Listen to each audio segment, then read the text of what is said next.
Good morning, everybody. Morning. Thank you all so much for joining us down here. I am really excited to talk to Ken today. We'll see if that works out. and get a little bit of his wisdom about leadership and healthcare and all of the things that I think you probably take as very natural, but all of us are really interested to learn more about. Now, in doing a little bit of research, I know that you attended Old Dominion University, and I know that one of your early opportunities for leadership was to lead some of your fraternity brothers to sell at the convention center down in Old Dominion. What did that teach you about leadership, about your buddies? So of all the things that could have come out of that, well, you did something with your fraternity brothers. I am so glad that that's the avenue. I really wasn't sure for a moment if Richard and I were going to be friends today.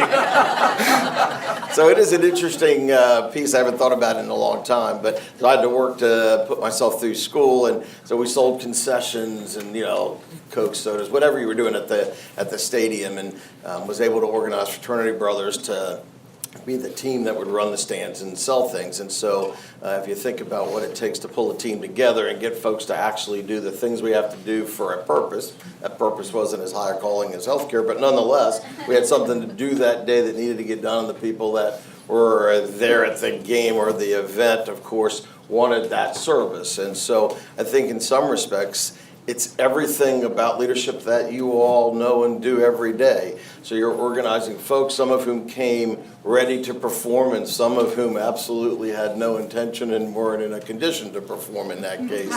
But how did you get them to actually do the things that they had to do? And so you come back to communication and giving them a reason that things mattered. And so I think when we can expand on those pieces, but if you can make it work with your fraternity brothers, you probably have a chance. And as we all know, sometimes leadership's not fun, and so you have to also have the courage to say this is what we have to do. And some people won't like that, and you just have to accept that you try and be as honest as you can about the issues. But that's not going to ultimately be where you're trying to make your lifetime friends. You're trying to actually do things the right way for the right reasons, and most people will come along with that, and the ones that don't, well, they didn't get invited back for the next game. There you go. So you talk about team in that context, and you talk about the notion of maybe that transition that I know a lot of young leaders make from, everyone's kind of, a buddy or a friend to, hey, here's some things we have to get done, and it doesn't feel like you want to get them done. So when you're looking at, your new team leaders at MedStar, like what are the things you look for innately in them that will, you think, enable them to make that transition? So I think you can see in young people the ones that you just know from watching them on a project and the responsibility they take, and are they willing to actually perform or act in a way that's higher than whatever their title says. Okay. So they may be the young person on a team, but they're organizing other efforts, or they're asking questions that needed to be asked. I think leadership shows itself, and I don't think that's an age issue. Experience is a different issue, and so I'm not suggesting that the brightest young 25-year-old we have is ready necessarily to take on a job that just requires more experiential learning. But it doesn't mean we don't already know that we think they have huge potential, and we can talk at some point. We have a program called MedStar Leaders of the Future, and we're trying to identify young talent that we can move into different roles, that we can put into different responsibilities, because ultimately that's where I think the greatest chance for MedStar's leadership comes from. Everybody says they'll go outside and find the next great leader. Maybe you will, maybe you won't. 50% of the senior searches fail, and it's all around culture at that stage. And who would know us better than the young leaders that came up? And the things that we're trying to work with them on, they're not the specifics of 1 + 1 = 2. It's how do you actually lead in times of change? How do you handle ambiguity? How do you handle those difficult moments, and how do you communicate? Those are the skill sets, the kinds of skill sets that we're trying to work with them on. Got it. And so early on in your career, or I guess early on in maybe your education even. Could it still be early on in my career? It can still be early on. Or is that just too Well, late? I mean, all right. You gravitated toward healthcare. What got you really passionate and interested in healthcare and thinking about that being kind of the path you wanted to take? So I was pre-med, had a mother who thought she gave birth to a doctor. That didn't exactly work out for her, and she's 83, and she's not completely over that, but it's just something that I'm learning to live with. But I was pre-med, and ultimately that piece, maybe the combination of organic chemistry and cutting the frog didn't work out for me. And you think back about your life, and when people say, how do you connect the dots? Well, if I look backwards to this question and connect the dots, I'll connect them for you perfectly. If I look forward and it's not exactly how I thought it was going to be, and that's probably true for everyone, and I think there's some career lessons in that as to how you make choices and what's in front of you. But back then, I'm not pre-med, I'm a finance management major, and I have to take an elective course in my junior year, and there's a healthcare finance course, and I take it. It's a nighttime course. And I don't even know at that time that there's anybody that runs a hospital that isn't a physician. No idea. And I go to this course that's taught by a local hospital president and their CFO. And for me, it was really one of those magical moments. We were talking about healthcare and all that I think is special about what healthcare does for every community. And yet we're talking about the business of healthcare. And that was it for me. And I then started to learn much more about it. Went to graduate school at the University of Michigan, which I would have said more proudly had we not played so poorly right against Ohio State not that long ago. Go Blue. Go Blue. Thank you. Thank you for that. Anyway, and for me, 36 years later, although we all have challenging days, there's never been a moment where I'm not so proud and privileged to have had the career and to be in the space that I'm in. And I still love, no matter the craziness, and we'll talk about some of that today, that's going on with healthcare in America from a policy and a regulation standpoint. For everybody, I always say, and I have a board member in the room, and Rosie Ellen Herring, who can now tell you all if I'm saying anything that's not true.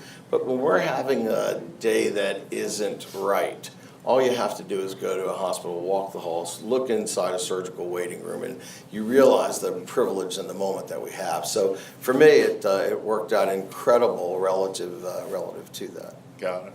And so inside of a healthcare, you talk about, this notion of not even recognizing that there are healthcare facilities not run by physicians. So you do have this kind of cultural dynamic in healthcare between physicians who aren't, wallflowers. None of the ones I've met anywhere are wallflowers. And sort of the leaders of a hospital, be they a doctor themselves or not a doctor. Like, how do you bridge that? Because you've got to lead people perhaps in something that you certainly don't know as much about maybe as many of the people on your team. So it's probably true for every organization you're in. It's all about team. This is not a Ken Samet run organization. This is a team run organization, and you have to have all the pieces of your team that allow you to provide leadership across all the functional areas strategically and all the issues that we know. Nobody knows the exact content. You work in a very big bank, but inside your bank, there's functional areas where there's deep depth expertise, and you're never going to have worked in all of them. Right. So I don't go into the operating room to try and actually deal with that piece. If you looked at my corporate executive team, so the chief operating officer at MedStar is a physician, Dr. George Drass. We have a chief medical officer, Dr. Steve Evans, is a chief nursing officer, sitting in my top 9 people. And then, of course, there's business folks that you'd expect, finance folks, our chief human resources officer and the like. So you're mixing a team that certainly brings all skill sets, and you're respecting then the organization structure. Inside our hospitals, of our 10 hospitals, we have at least 3 presidents now that are physicians. That you can see that going back. And in our MedStar Leader of the Future program, one of the tracks that we have is a physician leadership program. We do this program with Wharton. We picked 25 physician leaders. We've just finished our 2nd cohort. And these are physician leaders that don't want to be traditional leaders. They don't want to be the chair of medicine or the chair of surgery. There's lots of tracks for that. These are physicians who, some of whom may or may not have had certain business training, but they actually want to be in Ken Samet's job. And you're starting to see that change, so we need to make sure we're giving them opportunities for that. And since we're here, one of your colleagues, Jim Matthews, sitting in the back at Healthy Companies, they actually helped us design the whole MedStar Leader of the Future program. So there's a physician track, a nursing track, an accelerated leadership program. But I think you have to bring all those pieces together. And then the other piece we've done, which is still to this day more unique than not across healthcare systems in America, by our bylaws, a third of our board, the MedStar board, are physicians. There's always one or two physicians on the boards of health systems, but you don't see a third. And that, if you think about what goes into that, we're not trying to bring someone because they're a great neurosurgeon to sit at the table and talk about neurosurgery. So these have to be physician leaders. But when you then have that interchange on a critical strategic issue, and a lay director can have physician input, management input, and if you have an organization that believes in transparency and the executive management and the board are really engaged and together for the purpose, then I think the quality of that discussion is just really raised up, and we've benefited from that. Got it. And so you probably, I mean, I guess what industry isn't disruptive these days, but you obviously are in an industry that's very disruptive. And so you just talked about this notion of creating kind of this conduit for future leaders who are physicians and so forth, and I'm guessing you had a real hand in laying the groundwork for that. Is there a difference between leading in a disruptive environment, a disruptive industry, and sort of even a turnaround or even a startup? Is there a real difference in leadership there? So I think that certain leadership trends are, you could argue, would be the same. I think it's a terrific question, and I think the short answer is I believe absolutely. Because of the requirements, right? Because you're actually having to lead in times of uncertainty. You're leading and trying to get people to follow and organize together, and you can't tell them with certainty that it's going to be that way at the end. We're not just doing, again, what we know works, and we've got to get at this, and we've seen this story before, so if we do 1 + 1, it will equal 2. Now what we're talking about is we're going to do 1 + 1 for the generations we're working with now. We're going to explain why. Here's the thought process. Here's what we think is some of the likely outcomes, but you have to have both the courage and the confidence to be able to lead in these times of ambiguity and to say, this is how we see it. It's very likely it won't be exactly that way, and we're going to mid-course correct, but are we directionally correct? If you're not directionally correct, at some point senior leadership called it really wrong, and that's a whole different question that, Rosie, I don't mean this, that the board has to actually have about the CEO. But if you're directionally correct, then of course you're going to have to build different off-ramps and the like. And so then what becomes more of a requirement is communication. There's never been a time in my career where the requirement for communication, where openness and transparency and that dialogue from leadership to all members of the organization has been required. And there's no elevator talk. You know, you always want to say, well, you see that person, it's the classic thing we all learned, right? What are you going to do between floors 1 and 8 so they get your business strategy and they understand all the issues? I understand the premise. But the question now is, how do we communicate differently? And so for MedStar, we have 30,000 associates. And they all do important, heroic work, but they also go home and they sit around their kitchen table with whomever they're talking about. They see every headline in the paper about healthcare. They see the disruption happening. Yep. And how do they answer the question from whoever's asking it to them?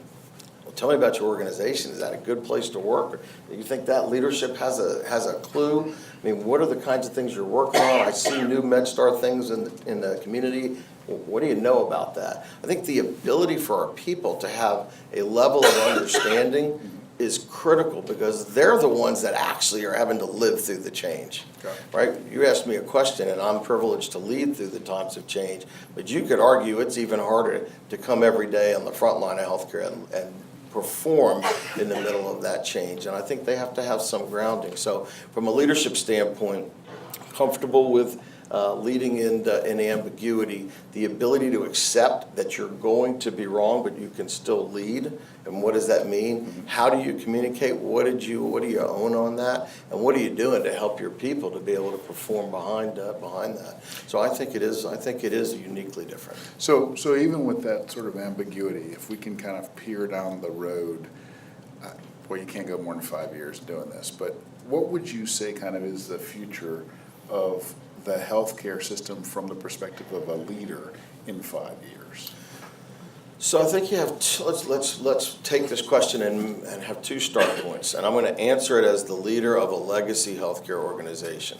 Because if we're sitting and you're the board of a PE company and you want to invest in healthcare and it's 18% of the GDP, is a different leadership moment if you say we're simply going to try and start up a group of urgent care centers. We've got outside funding and we're going to run this slice of the pie. Got it. So and I think your question intended for, you're running a big legacy, traditional hospital-based company. MedStar's a $6 billion organization. I talked about jobs. We touch 1 in 5 folks.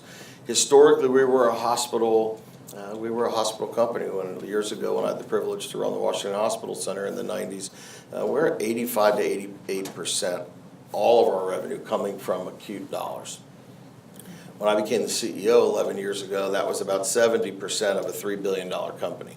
Today, it's 44% of a $6 billion company. And that's ambulatory sites, physicians, it's insurance, it's walk-in prompt care centers that you see. It is the change of what's happening. And so 11 years ago to what do we see as the future? The challenge for me, and I came from being inside the organization, I was the chief operating officer, so how do you have a different message as the CEO from the COO? You're in the same organization. And it's not that the previous administration at the organization was wrong. It's not that I disagreed with that. It's that the times changed. And technology and information and disruptive competitors. And so the requirements for the next 10 years were different than the requirements from the last 10 years. People ask that all the time. Well, why didn't you do it sooner? Well, you're trying to do strategically, operationally, from an execution standpoint, what's right for the moment and building for the next moment. And so when I became the CEO, one of the things we said was that we were going to have to disrupt our own model. We called it a distributed care delivery network as part of our MedStar 2020 vision. And we went from 70 sites of care in 7 hospitals to 300 sites of care today in 10 hospitals. We went from a hospital-focused company to hospitals being critically important, but now I use a puzzle. You know, if you think about puzzle pieces, there's no MedStar without world-class hospitals. But if it's just hospitals, that's not where the bulk of care is going to happen, and all the disruption in the future is going to be more and more away from hospitals, and that has lots of implications for a legacy company, for leadership, and for communities. And so when you look out to your question of 5 years from now, and we're just now starting to think about strategically, Rosie actually chairs the strategic planning committee, what's the 2030 stake in the ground going to be? What's that true north that we're going to pick? So here's what I do know. And then we'll directionally be right as we build the organization. Right. So the continued evolution of big data, actionable, information being ubiquitous in a way that then actionable meaning predictive analytics, the ability for AI and other developments to actually take this data, big cohorts of data, and change how care gets provided because we'll know more about you and how to take care of that. Individual physicians, historically, they're super smart. They're bringing everything they know, and medicine's changing so quickly. How can one person understand everything at the moment? And that's why there's such variability across the country and across our city in terms of how healthcare gets provided. So information and the continued evolution of technology. I always hold up my hand at this point. And so that's my smartphone. And it is incredible, as you all know already, what you can get in that. And the interactive devices that are getting developed today that will attach to your smartphone, that will let doctors, nurses from call centers actually do things with you on your health care is going to be even more significant. So what does that do? Information and technology, that allows care to get distributed even further. We said hospitals to big ambulatory boxes. That's going to say, well, maybe you don't have to leave your house. You just, right? It's a whole different level. And once you ease the burden of entry, think about any business you want. There's nobody that's actually, it's really hard to build the next hospital. It's not that hard to actually have funding and around an app create a new interactive healthcare company. And you're seeing that happen all over the place. And what that does then is it breaks down barriers for access. Because probably the number one issue in this room, here's a group of leaders, you know, everybody in Washington, you have full access to health care, and yet there's never, ever a week that one of you, generically, doesn't call me or call Rosie and say, I need an appointment and I can't get in. Access is the great issue, and it impacts quality, safety, and cost. And so as the field gets distributed, access will be easier. The price point will be lower. And that's going to happen. That's going to disrupt our model. And so then what does that say about what we have to do to work in that space? And why for us? Because we have to protect what only hospitals can do. We run the adult regional burn center in the nation's capital. On 9/11, the only non-military aircraft in the air was MedStar helicopters medevacing the burn patients into the Washington Hospital Center. I'm super proud about that. But think about that. There are 20% of the hospitals in America, 1,000 hospitals that are publicly held or privately held, but for-profit hospitals. There's not one burn center. You see lots of competition in this region, people trying to open up, all other competitors trying to open up all kinds of services. Let me know when you see the headline when somebody wants to open a burn center. The reason is the economics aren't there for that. I'm proud of it because it's a critical part of our mission, Sure. and you shouldn't want to live in an area that doesn't have that. But for us to protect that, we have to do all these other services because that's where the cost shift comes. Nobody can actually afford to pay for what it actually costs to have burn care if you're unfortunate enough to be in that unit. So let's oversimplify that. $6 billion MedStar, $2 billion of it is the top of the pyramid. That's the quaternary tertiary work that we do. There's no app, there's no Google, there's no Apple. Nobody's going to take that away. The problem is we need the $4 billion on the base of the pyramid to make the business model work. And that $4 billion is getting disrupted and will be much more disrupted 5 years from now. So we have to have the courage to accept that that's going to happen. We're leading a legacy organization through times of change. Future leaders have to understand that. That we have to live through the times of walking the hall. I have an ED doc or an ED administrator more likely that says, Ken, you opened up that prompt care center near us, and so our volume's down. So you're hurting our, right, that's left hand, right hand in our own organization. There's some truth to that. We have 200,000 visits a year right now in our walk-in centers. About a third of them would have come to the emergency department. In the short term, we would make more money if they came to the emergency department. Even though you would have waited, the patient would have waited 4 hours and had a terrible experience. But economically, it would be better in the short term. But somebody else would be doing those same walk-in centers because that's where people would get better care, more convenient, better price point. And so how do we put that together in a way that works? For us, we know about a third of those patients have no primary care doc. We try and make that connection right when they're in there. 10% actually need an orthopedic appointment. We make certain they have an appointment in a day. Now you're seeing how the business model starts to come together for us taking a loss lead on the front end. And so, again, I think we're trying to build then for that future distributed world. It is going to be a transparent world, and we're going to have to understand how to be competitive in this new world and to do what only we can do. But if I come to PNC and say, I need all your employees to pay more for these services they can buy in the free marketplace because you're helping to run the burn center. Right. You'd say, I hear it, but that's your mission, that's not my mission. Right. So, I'll come to your foundation maybe when this is over and see if we can't get some help. We can chat about Yeah, that. exactly. So, I think that is that future state, this evolution to distributed care, to access convenience, to convenience as a brand. Look what Amazon's been able to do, and nobody would ever think about healthcare that way. But the story I like to tell to prove that point locally, about 2-3 years ago, we've opened up these prompt care sites, and I'm talking to my daughter. At the time, she's about 26 years old, and I said, at the end of the day, so I say, Lauren, how you doing? She says, well, I didn't feel good today. I thought I had strep throat. I said, oh, well, what'd you do about it? She says, I went into, and she lives in D.C., she says, I went into one of the walk-in centers. I said, oh, great, which one of our sites did you walk into? There's 5 seconds of silence, and I'm like, wait, you didn't go into a MedStar center? She says, well, Dad, I said, your name is Samet. There's a problem right now. And she said, I looked on my phone. There was whatever it was, Joe Blow's walk-in center right around the corner. I wasn't that sick, Dad. I just needed to go in and get a quick strep test. I'm fine. If I really needed health care, I would have come to MedStar. So once I got over the shock and awe and complained to my wife about her daughter, then you stop and you think about it from a leader standpoint. What is the importance of that moment? So here's that generation, didn't see that as a real healthcare event. We, though, if we're building out 300 sites, we don't want this to all be transactional. We need you to think there's a reason to go in for this relatively unsophisticated care in an urgent care center, right? But we need you to think it matters that we're in the MedStar network, that site's different than the site next door. That's the value of the brand across the entirety.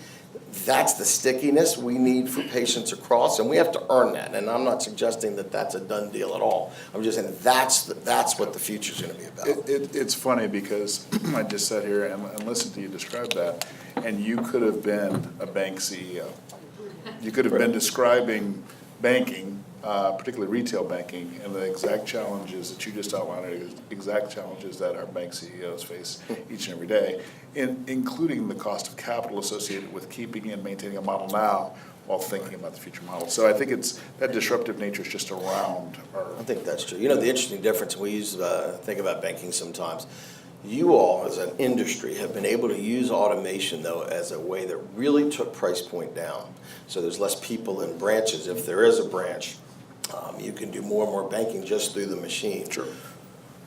When you think about to date, although I think some of this will change, but to date, the big advances in technology in healthcare haven't brought the price point down because they've ended up being additive. So you had, whether it was an imaging from an X-ray to an MRI to the PT MRI. I mean, everything's been added to the doc's order twice. We've seen some advantages in the back office around technology, but on all the care sides, there's still a person that's involved. It will be interesting to see on this what happens with telemedicine. I think that'll be a big piece of the next frontier because there are huge economics if the consumer, if the patients are willing to actually interact in that fashion. Yeah, absolutely. So we've seen over the course of the last, I'll call it 12 years, really a couple of different visions, right? So I first became kind of connected to the notion of healthcare being, something we need to pay a lot of attention to when it was actually 15% of GDP growth. Now it's 18% to your earlier quote. That's a huge, huge number. It's an amazing number, and it's growing rapidly. So, but we've seen two visions of that. So if Ken were king, I love this. Ken were king, what 2 or 3 policy considerations would you sort of impress upon our market, our American market, to help kind of give us a marketplace that makes sense? So I appreciate the simple question, and this question is more complicated in today's world because of the polarization around politics. So my answer is intended to just talk about healthcare, right? I'm not really trying to make political statements either way. So isn't it something that in these days you actually have to say that as a qualifier, but it's a true and needed statement, which will then let me answer some of your questions. So there's certain pieces, forget the legislation. If anyone thinks that coverage doesn't matter and shouldn't be there for everyone, well then they're wrong. Because everybody's going to get health care at the moment they absolutely have to have it. Unless you tell me that someone can show up at an ED door, they're in the front of GW's ED, they're holding their chest, and are we going to just let them die there? Now, if you're homeless and don't have a bed for the night, you can knock on a hotel door and you don't get let in. And if you're hungry, you can knock on the Safeway door and you don't get fed. But we've made a decision as a society that healthcare is the backbone of society as the ultimate safety net, and it's a right. So we've already got the government involved. For those that say the government shouldn't be involved in healthcare, the government is involved in healthcare, and we have laws that actually mandate that. And by the way, I'm glad for that, because why would you not? I wouldn't want to live in a place that didn't take care of everyone. So if you say that, well, who wouldn't want that? Then you say, well, then coverage matters, because coverage actually in a thoughtful way, again, I'm not speaking to legislation, right? We can write it in different ways. But if everyone actually had coverage, which in some level then creates access at a different moment, not access just through the ED on the back end, but access in a thoughtful way like you all get if you keep up with your physicals and you can see your physician and you can get basic meds, we'll actually over the long time manage healthcare costs down. Because by the time you come in and you're really sick and you need a big intervention in a big hospital, we're going to take great care of you. You're going to get heroic medicine. And it is expensive medicine. And for a lot of it, it didn't have to be there. And one of the things that's consuming so much of healthcare costs right now are chronic healthcare. So if you have congestive heart, diabetes, think about some of these issues. These are the things that could get managed if people had access and coverage in an organized way. If, God forbid, you have something tragic happen to you, it's a car accident, it's a terrible cancer, those are one-off events they'll happen to a certain percentage, and we'll just have to deal with that way. And the wellness and other factors are all good. That's a long-term issue. It'd be good to have a healthier population. But in today's 18%, it's around the chronic care piece. Certainly around pharmaceuticals, there's a whole legislative piece that this country should take on relative to drug pricing and what's taking place in those kinds of on those kind of issues. And then the third real issue that no politician wants to talk about is end-of-life care. We spend so much money on end-of-life care in ways that other countries don't. And it's the hardest issue because you can never talk about it if it's my mother, right? Everybody's in that moment and they want everything possible. But if you thought about it as a society, you would say at some point, is it worth doing some of the Herculean things that we do when the physicians are saying, if you do this for this 88-year-old, perhaps we're extending life 3 months, but we can't actually fix this. The question is that the way that we should actually utilize both those resources? And if you ever were in the ICU to see that moment when a code team gets called for an 88-year-old frail elderly, what those physicians and nurses and the code team have to do, you'd have tears in your eyes, and some of them do. Because it's not what you want if you understood it, but we can't have a comfortable conversation around hospice care and palliative care. But if you really understood it, it's actually a really thoughtful, humane way for someone to enjoy the end, to be the end of their life with their family. There's huge dollars back to policy issues all around that. And then finally, I think we have to understand, because we're not going to stop the free marketplace, so then we just have to think through how will we handle certain safety net services. Because geography matters. Burn centers as an example. Right? So there's certain safety net services in certain geographies where we probably need the government to have some sort of a structure. And then you really can say, once we level out for that, well, then we really can say, let the free marketplace move other pieces. What you're not hearing me say is that I want the entire U.S. healthcare system to move to a Medicare for all, or the federal government to run the entirety of the U.S. healthcare system. I find that to be not something that would be supportive of future innovation and things that I think America and the free marketplace will do inside 18% of the GDP. We just have to have some level set starts. Maybe my last comment, there's some noise out there now about pre-existing conditions that you may have heard about. So pre-existing conditions got covered in the Accountable Care Act, and there's actually some discussion by some to say, well, that shouldn't be covered either because they're focused just on the legislation. Leave politics aside. Come back and think about that. So you have a pre-existing condition. You want to move from PNC to some smaller company that doesn't have insurance that's not now going to cover you because you have pre-existing condition. But you're your neighbor, you're walking around the streets here, you have this. Eventually the hospitals are going to take care of you with this. It's thoughtless. Of course that has to be covered. It was one of the great things that got put into the legislation. But we're so politicized relative to talking about healthcare that we're forgetting, can we get back to these fundamental issues? Because I think if we could do that, well, I think people on both sides of the aisle would say, well, of course you should be covered for pre-existing condition. So let's agree that's it. Let's talk about cover. Let's talk, right? Right. And eventually you have to figure out economics. And then the last piece of it is, and no politician wants to say this to Americans, you, Ken Samet, we own our own health care, right? We're a major player in this. We have to have some responsibility. You have to be accountable for some of your actions. You live a certain lifestyle, you do certain things. That's your choices. And the only way, I'm not suggesting they're not going to get care if they do that, but there has to be some economic issues, some economic differentials relative to how you then buy insurance. If you've chosen to smoke 3 packs of cigarettes a day, your insurance is going to cost you something more than the person that doesn't because of the likelihood of your intervention. It's just, and you give everybody plenty of notice on that, people would know that, and you have to have some responsibility. If you think about how almost all of us have grown up in healthcare, in terms of a utilizer from an insurance standpoint, we've had very little skin in the game, right? You pay your copay, your deductible, whatever PNC does, you're in for a few $100, maybe your family caps at a couple $1,000, and basically you can then consume anything you want whenever you want. There's no other commodity, if I use that word for this purpose, there's no other commodity you buy in your life that's like that. Right. And there's no other insurance policy, you think about medical insurance compared to your homeowner's insurance, that actually works that way and incentivizes it that way. But that's the system we created. So now I think we're at that moment to think about how to evolve that. Part of it is that's the way we've sort of trained ourselves. Mm-hmm. And so now we have to really have a conversation where we retrain ourselves for something. Well, and think about the incentive. So your PNC, when it all started a long time ago, those insurance benefits were part of your recruiting platform. You just wanted to get people, and by the way, the tax law says you get a tax deduction for that, right? It's a pre-tax expense. So we created, if you actually step back, we got the system that we created. Why do we do so much imaging in America? Because we said we'll pay 4x if someone does something, an intervention, an image, versus an internal medicine doctor talking to you and trying to understand what's going on inside of you. So we created that, which meant that big companies, GE, Siemens, Philips, they built all these machines. And by the way, all of us Americans, we want that. Right? If somebody says you need to get an image because you have an undiagnosed head injury, I'm not sure what the doctor tells you, is not urgent.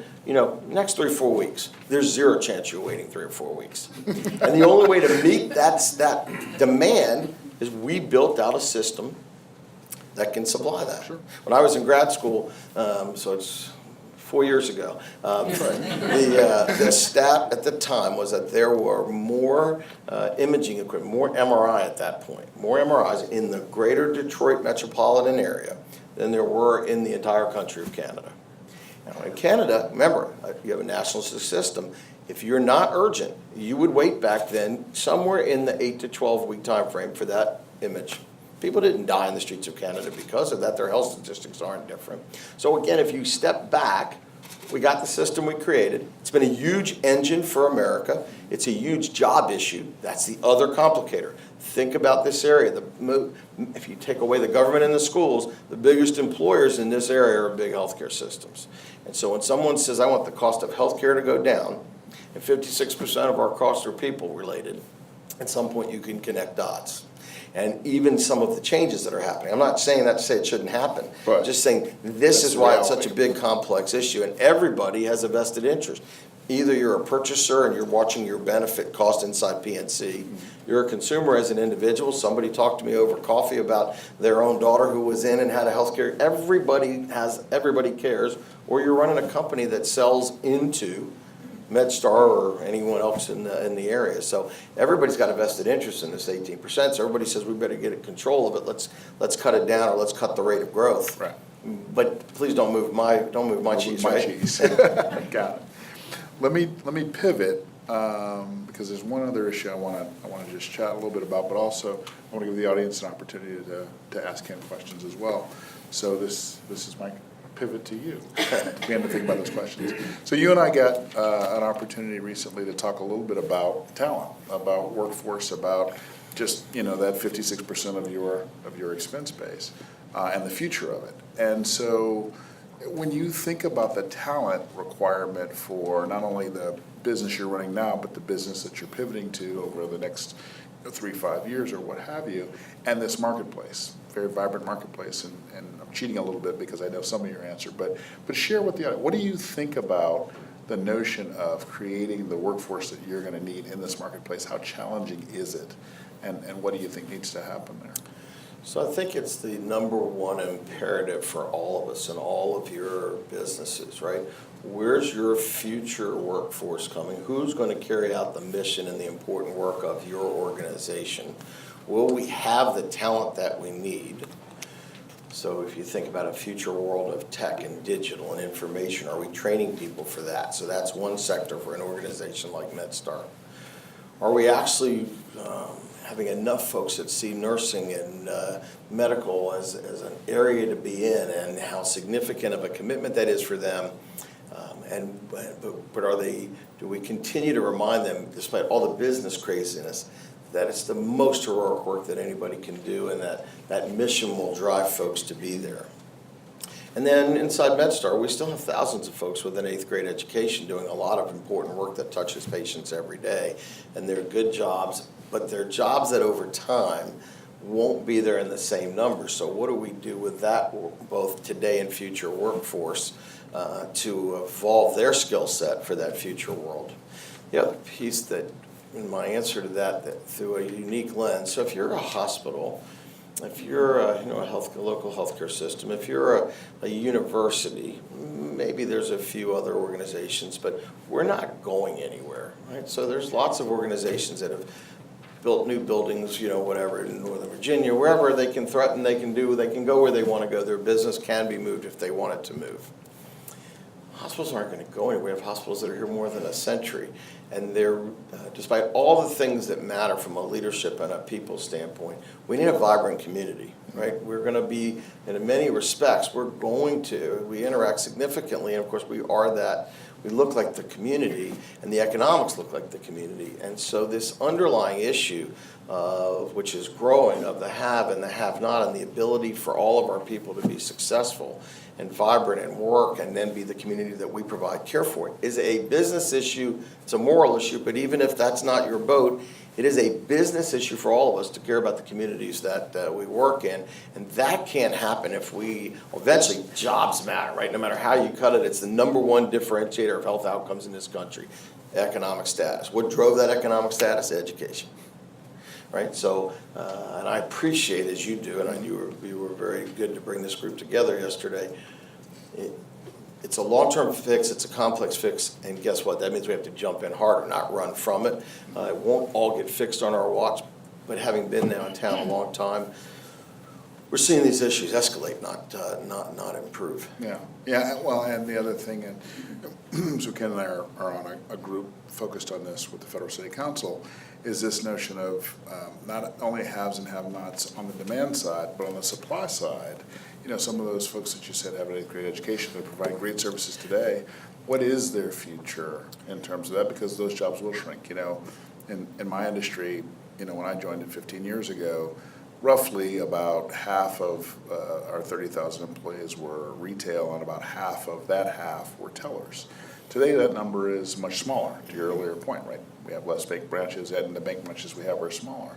And so those entry-level jobs, great jobs, but there are just not as many of them. But there's still a lot of people. So. I'll give you one example. This is a Baltimore City example, but it could certainly work in the district. So probably 15 years ago, we worked with the Baltimore City Public Schools, the Vivian T. Thomas Health Academy now is what it's called, and we created the health track.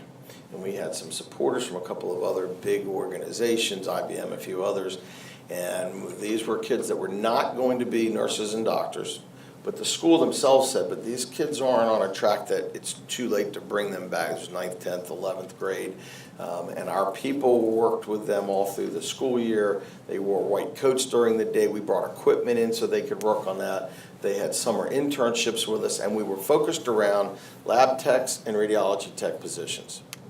If you think about a radiology tech position, once they came through that program, they had one more year of training after high school, and they all got jobs, guaranteed by us, but truthfully, they could go anywhere because these jobs are in demand. $55,000 to $60,000 a year start jobs, as opposed to kids that likely would have come out of that high school and worked for minimum wage at whatever job they were going to be in. We had a business imperative. It clearly also did really important work there, and it scaled up. And this is when we're collegial. After we were doing it for 5 or 6, 7 years, it got a lot of notice in Baltimore. Our colleagues at Hopkins came and said, "Would you allow us to come in and partner?" Absolutely. This is an all-win. We need scale on this issue. So some of this is opportunity for these young people, as you all know, right? That's the luck piece, right? Like where was your kid born, and what channels were open to them versus somebody else. But we have a business reason, as we were talking yesterday, to deeply care about this. If in addition to everything else that matters. Got it. All right, the best questions are going to come from you guys. So who wants to ask? We'll start with Hi, Ken. Thanks for being here today. Sure. I was wondering if you would speak a little bit about your insurance business. When it started, what the rationale was, how it works out for you on the bottom line, what it means to your business. So part of planning for that future disruption, today we have about $600 million roughly. So not quite 10%, right in that range of our overall business. We're in the Medicare and Medicaid space, and then we have a plan for our own 30,000 employees plus dependents. We're not in the commercial side of that. So the great race happening right now in healthcare, and you can watch this with big companies, is who's going to control the dollars at the top. It could be premium dollars for insurance, but let's just keep it simple and say that's what it is. To then manage the care for a cohort of people. It could be enrollees in a plan. It could be a population, a cohort of diabetic patients that we take responsibility for from somebody else's plan, and ultimately the ability to manage that care and hopefully have a few cents left at the end of every dollar to reinvest in the company. If you think about United Healthcare, one of the biggest commercial insurers, they have a company called Optum. They're buying everything in the world, surgery centers, dialysis centers. They employed 30,000 physicians last year. They're buying everything but hospitals. And by the way, they have a $90 billion market cap, and they've got millions of enrollees. So that strategy for them is exactly what I just said. They realize that the 17-18% that insurance companies historically have gotten from what they call marketing and administration fees, that's not sustainable for them either, right? Why would PNC want to keep paying that? People have to earn that by saying we can manage the cost of care down. Back to the other disruptive comments I've said, if they're going to do everything but hospitals, that means they intend to buy hospital services as a commodity in the spot marketplace. We can't let that end up being where we are. And who better to manage care, with all respect to insurance companies, than the organizations that have doctors, nurses, pharmacists, therapists. That's the business that we're in. But we're not completely ready for it, right? We've never actually managed populations. We managed units. You came to see us in a hospital. We knew what to do in those 4 days. It is different managing you over a longitudinal period. And so we said, let's get in up to our ankles. Let's not jump in up to our necks on the first shot. And let's learn how to actually do that and to build the kinds of things it takes to do that. We've had really good success in the Medicaid population, significant in Maryland. We used to be significantly in the district. The clinical outcomes, the care, the service, so much better for those patients. In the Medicare space, you're focusing around a chronic piece. We've had mixed results in Medicare. And the challenge on Medicare, and really it's the insurance challenge, you need lots of patients, right? This is size. Because there's always going to be patients that have difficult outcomes. They call it adverse selection inside insurance. So if you have a small number of patients, a few patients will turn the financials completely upside down. So that's why you see all the insurance company mergers that happen. There's only 4 or 5 big insurance companies left in the country. They aggregated up so they could handle that. The problem for organizations like MedStar is to aggregate and get bigger. We have 130,000 enrollees. At 400,000, our variability would be better. At 400,000, we have to have a whole nother, $500 million of capitalization sitting on the balance sheet to afford that. That's a size and scale issue, which gets into other kinds of issues. So what I would say is, I'm really glad we're in. We're learning so much about how to organize care. It has to be an even more important part of our future. We're taking our lumps along the way, but we're a big company, and we're learning how to do that. And we've done it in a way that, back to the Wall Street side, we've never missed on our projections on our numbers. And just a year ago, May, we got another upgrade from S&P to a full A category, and we sold $500 million worth of bonds to build the new Georgetown University Medical Center. So we're making it work on our story. I couldn't sell the strategy if it also took our numbers upside down. By the same token, we don't have to maximize our numbers today, and we're not. We're not optimizing them because we are making these investments for the future. And I think you'll see more and more creative partnerships along those lines. Inova did a partnership with Aetna. That was their attempt at trying to figure that out in the Northern Virginia marketplace. Up in Boston, Partners bought, that's the Harvard Medical School system. They bought a big Medicaid plan. Now, they went upside down on their financials. They jumped in up to their neck, and you can see them reeling it back, but what you'd hear from them publicly is they're not running from the strategy. They're trying to figure it out. So I think there has to be more and more of that. And again, just think about that United situation. That's the battle line. Big systems aggregating up, big insurance companies aggregating up. This is a fight to see who controls the dollars at the high end. One other side comment I'd make on that. It's very interesting, and you can see this in different business journals. A lot of talk from an antitrust standpoint about trying to control the health systems as we continue to grow. I find it stunning that no one ever did that same discussion around the insurance companies that are so much bigger than the local healthcare systems. And for the most part, here's these big tax-exempt nonprofit healthcare systems, and we're getting punished. Now, that's my crying story, but I hope you'll feel my pain. Chris Morrison. I'm a healthcare architect, and one of the things that has been interesting in our industry, watching what impacts how hospitals and healthcare community health centers are done, are the whole reimbursement model that drives the economics for your industry. And you touched on it just a minute ago a little bit about your engagement in insurance, but one of the things that I think has been very interesting is that it's gone from a transactional model where healthcare systems get paid for specific treatments as opposed to moving into a world where they're taking care of keeping a population well. And can you talk about that a little bit in terms of just how that's driving some of this decentralization from acute care facilities into more distributed health models? So again, connected back, this move to managing populations is we'll get paid for value, not volume. That's the vernacular inside the field. We got paid for volume, right? Units, clicks. And we're moving toward value. So how did you keep a population healthy? How did you actually have an outcome on what you did that actually was what it was supposed to be? And you're seeing all kinds of issues around that. And so we're building out a system to support that. That's how MedStar goes from 70 to 300 sites of care as we think about all the issues I've already talked about. The hard part today, and it ties back to leadership, if we went from where we used to be to 100%, we get paid on a value basis, a population basis. You'd have to be all in. In some respects, the leadership challenge would be easier because that's it. That's the world. It might crush the financials for a while, but leadership-wise, it'd be clear. The problem for us today is, as I talk to you today and we're thinking strategically and we're looking at where the future will be and your 5-year out question. In today's world, if my CFO were sitting here, she would say, but Ken, that's about 20 to maybe 25% of the revenues if I stretch for you. So don't drink all that strategic juice yet because we're still running the trains on doing whatever unit of service is there. So we're in this period. And I think if I looked across the board at my colleagues running other health systems across the country, you can see the gradations of leadership, back to what we're talking about this morning.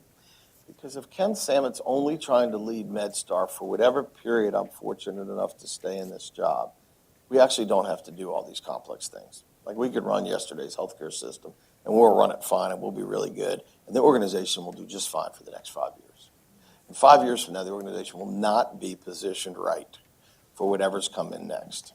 And I think that's one of the real requirements of leadership. At some level in these organizations, I'm doing a few things for how MedStar runs today, but really the board and the organization are paying me and counting on senior leadership to do the right things for tomorrow.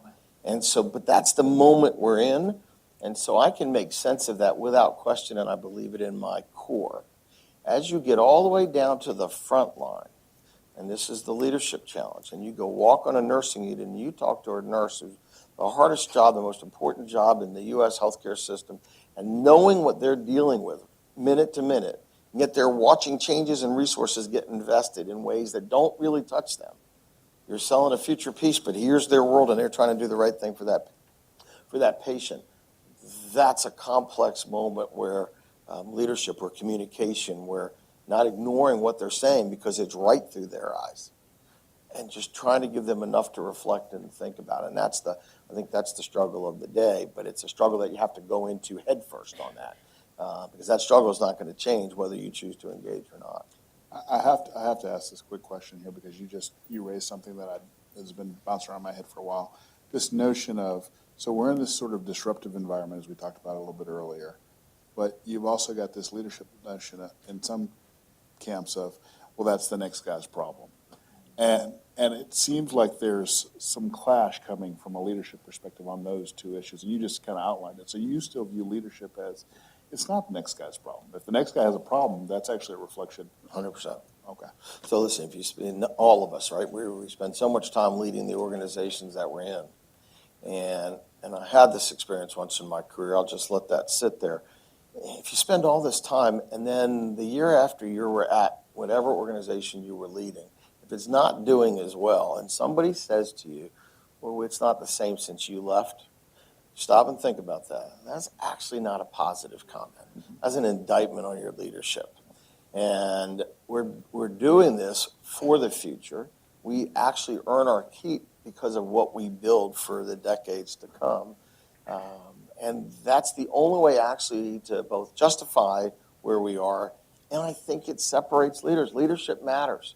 I mean, I strongly believe that good leadership, bad leadership, you will see the results in the organization. It's not to suggest that the greatest leaders could just simply jump into any situation and make anything work beautifully, because underlying circumstances and the like could be really difficult, but they'll make it work a lot better than bad leadership. Right. And so, and ultimately for organizations that have a fair chance to be important for the future, well, then leadership's going to determine so many things. And then strategically, we're making certain bets. We made certain bets on where MedStar would go, on how we saw directionally the future of healthcare. You have to have the courage then to back that up, to invest, to stand the course when maybe it's not going as well as you wanted, when others from the cheap seats can clearly say, I don't know why he's doing that, look at this and today. Because in the immediate term, somebody's always got a factoid to say that can't be right.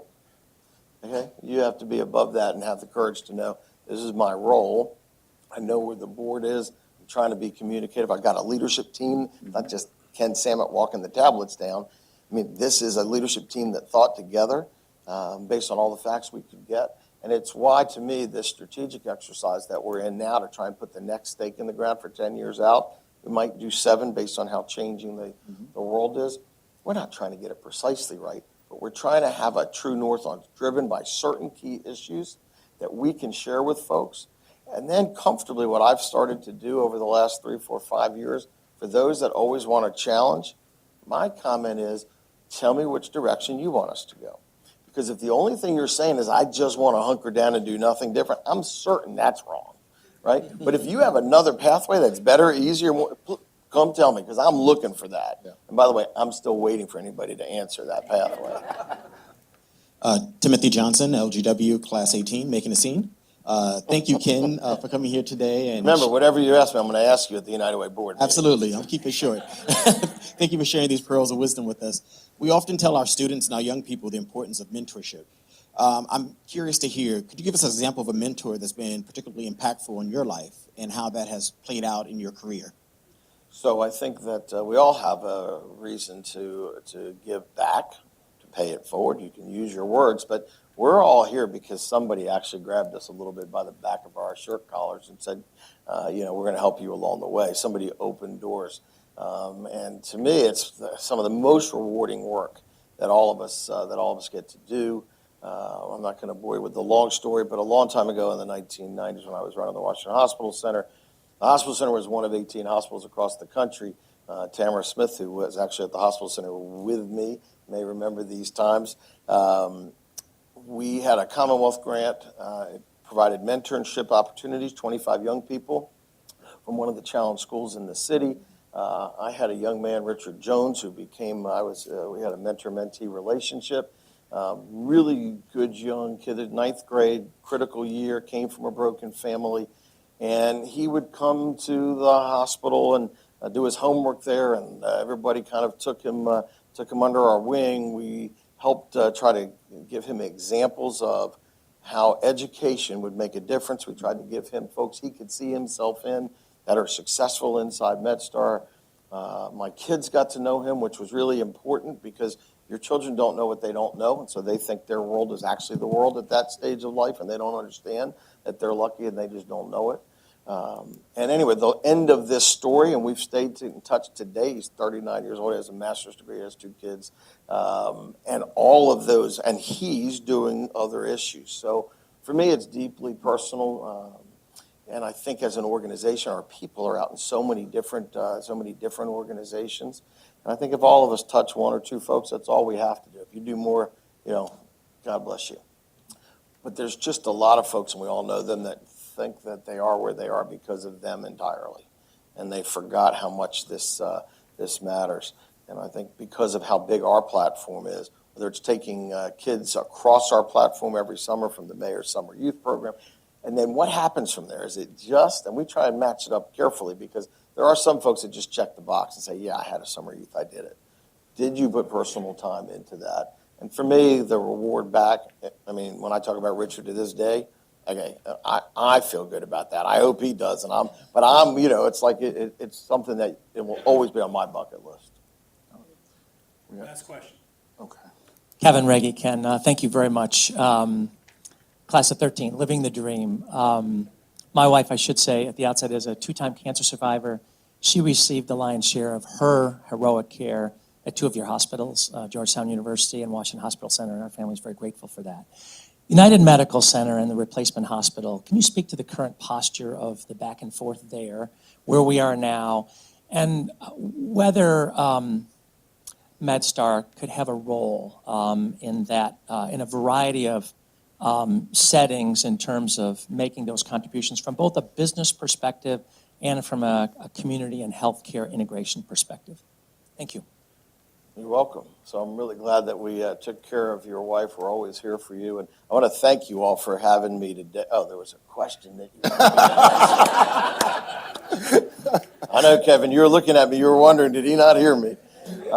So the issue of healthcare in the city at this moment has got a lot of complexity to it, as you all know from the papers. And I'm not in the middle of some of the back and forth between GW and the mayor and the council and United Medical Center, so we'll let that sit as it is. What I'd say from a MedStar standpoint is we're the leading provider of care in the region and clearly the leading provider of care in the district.